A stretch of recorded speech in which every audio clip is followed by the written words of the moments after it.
You may have heard that it's impossible to build wealth if you have high interest debt or credit card debt.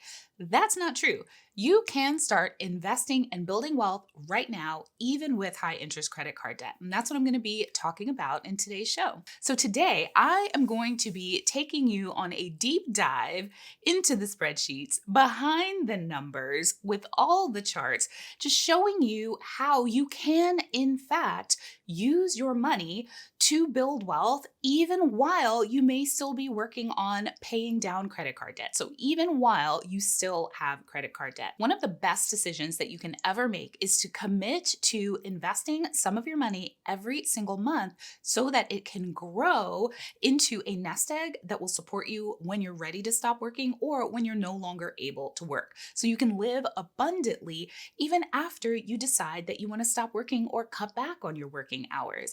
And yet, so many people delay getting started investing, delay getting started with those building those habits that they need in order to create that financially abundant future, the financial freedom that they're seeking.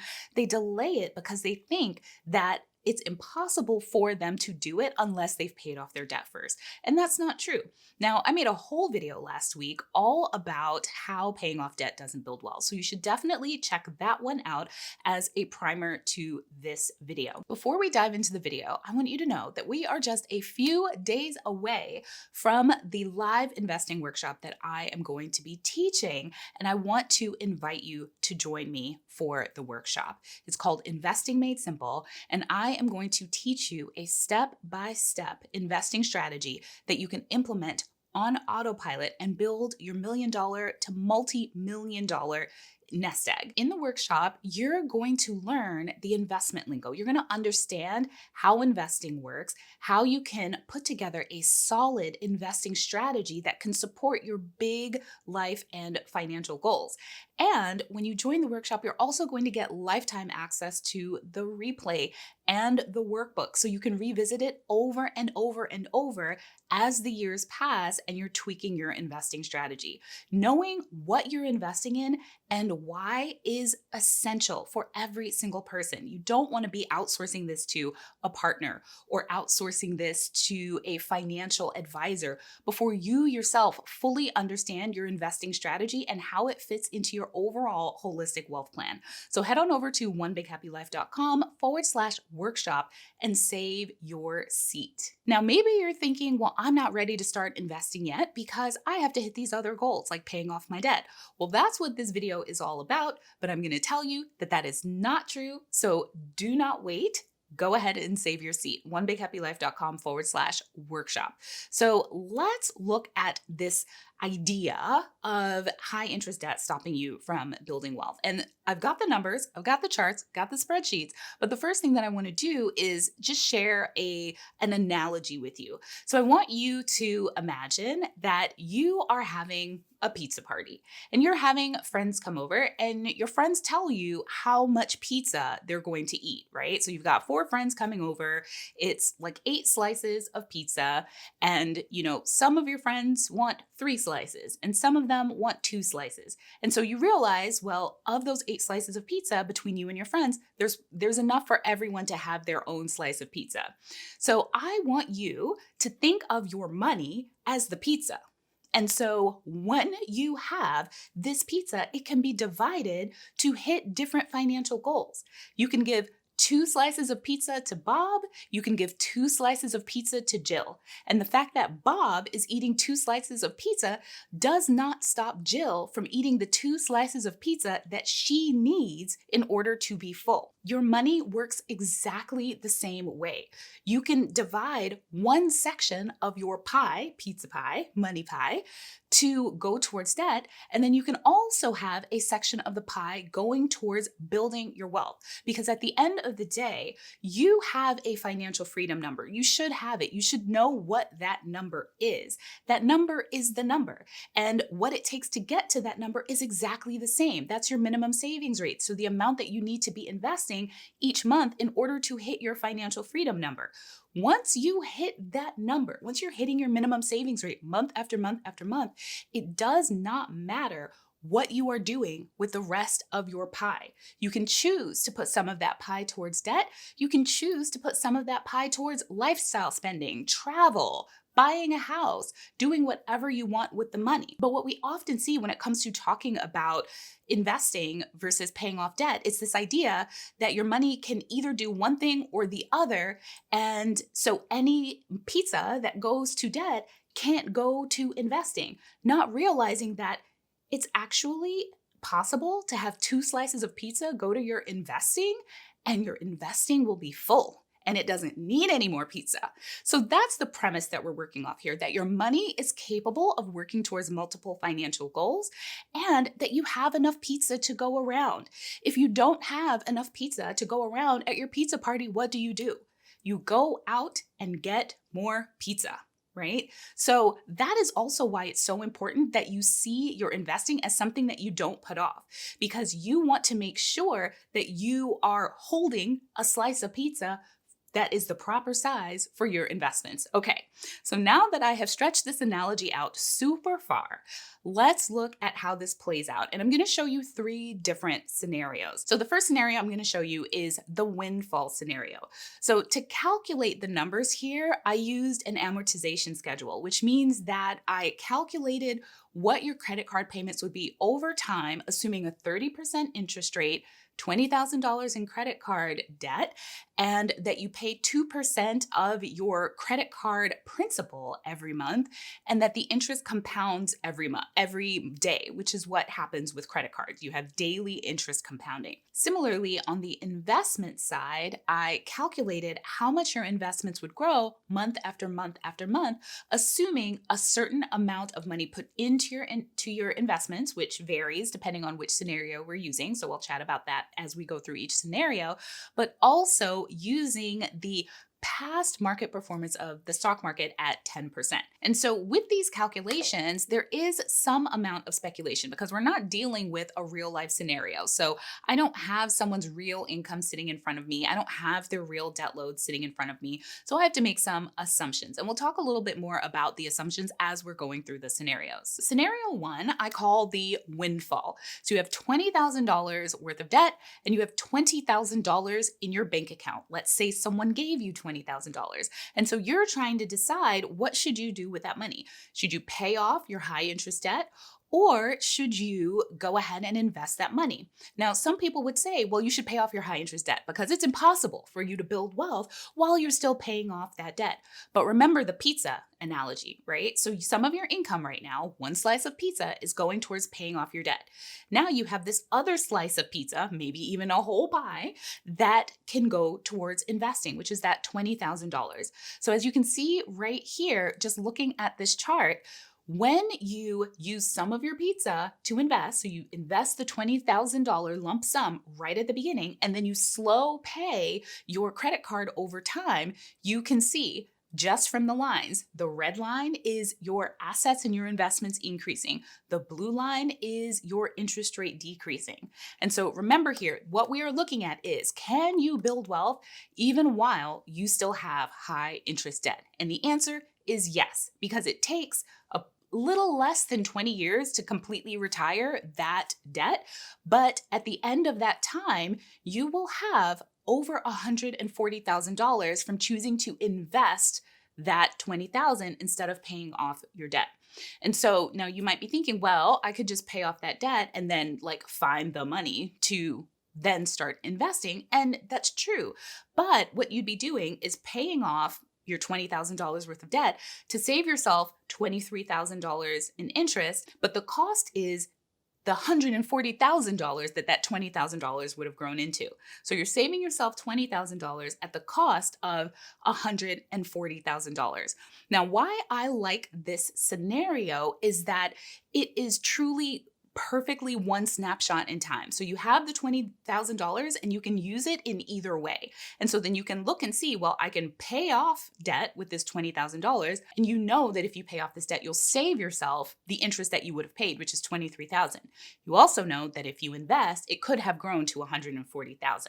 And so that really is just this great snapshot comparison that shows you the financial options between your decisions. And so again, it also really illustrates that you can 100% increase your wealth, invest for wealth, and also still have a 30% interest rate credit card debt. Now let's move into scenario two. So scenario two, I am calling the slow pay because I'm assuming that you don't have $20,000 to pay off your credit card debt.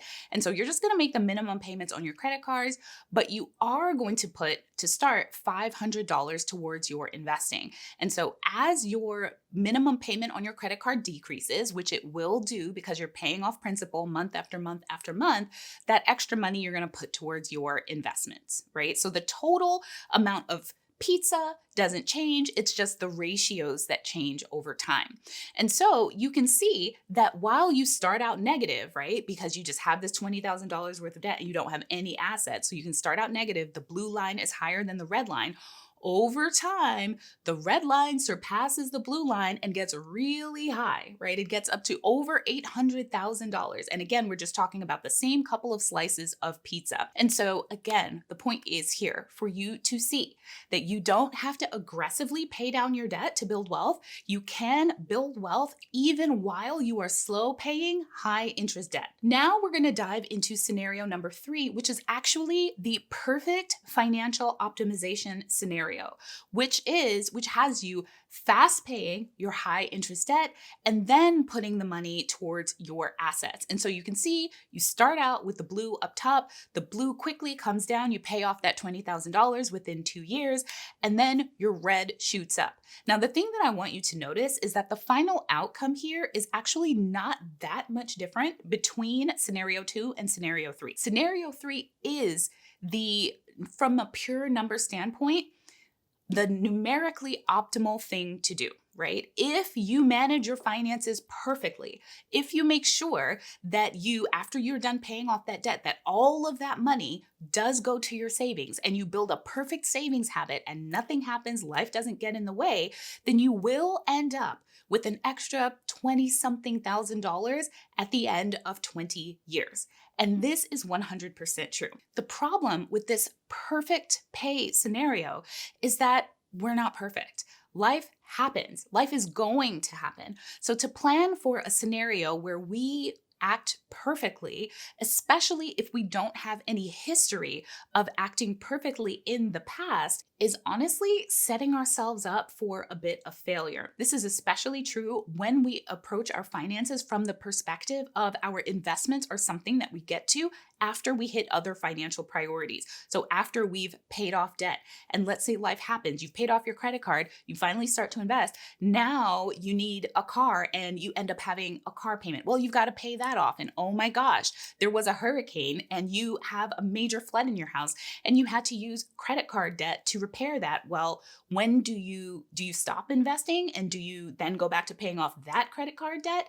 So that's just something to keep in mind. It's like, why not just start now? Why not just commit to investing your money for your future self, no matter what? Because at some point you will have to make that commitment. So why not now?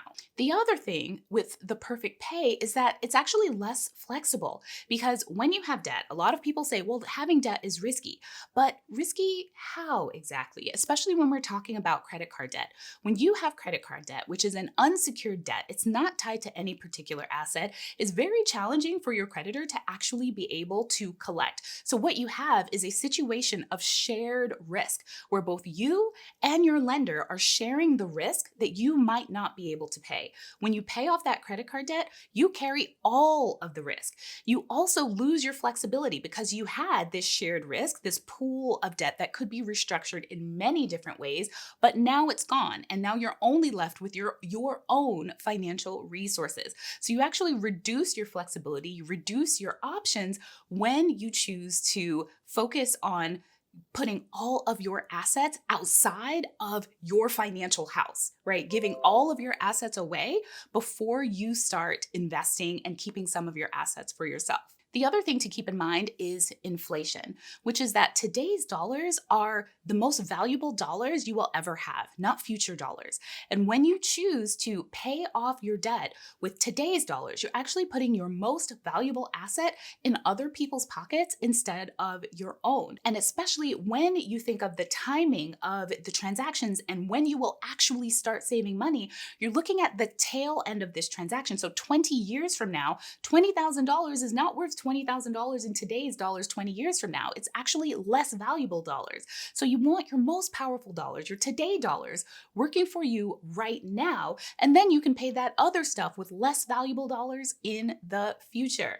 And you can really see that trade-off happening in the very first scenario where we have $20,000 in cash right now and a $20,000 debt. And when we put that money in investments, you end up with $100,000+ more dollars because of the value of present dollars versus waiting to use future dollars to save. Now, the last thing I'm going to talk about, and I know I packed a lot in this video, but I'm trying to squeeze in as much as possible. So there may be a conversation around, well, there's no guarantee of future returns, and that's true.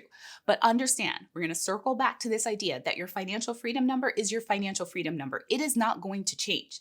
And so building wealth, asset accumulation is a function of money plus time plus return. Your time is fixed. You don't get any more time. It's set. Your return is also set because the market's going to do what the market's going to do. We just don't know what the market's going to do yet. We have past performance, but we don't know what it's going to do in the future. So if you don't have any more time, and if the return goes down, as some people might want to say that the return will go down in the future, then you are going to need even more money. That's the only other part of the equation that you can touch. So I want you to really think about that. If you truly expect that the returns will be even lower in the future, that means you need to pile even more of your most powerful asset, your present dollars, into hitting your financial freedom number. Because at the end of the day, you can always figure out ways to restructure more your debt. You can always figure out ways to honestly even lower the interest rate on your credit card over time. But you're not going to be able to finance your future financial independence. You have to finance that. You have to have the assets to support it. And it is going to take you decades. So you might as well start now. And join me at the live investing workshop in just a few days so that you can make sure that you're investing in a way that's as powerful and effective as possible because you know exactly what you're doing with your money. So head on over to onebighappylife.com/workshop and I will see you there. All right. See you in the next video.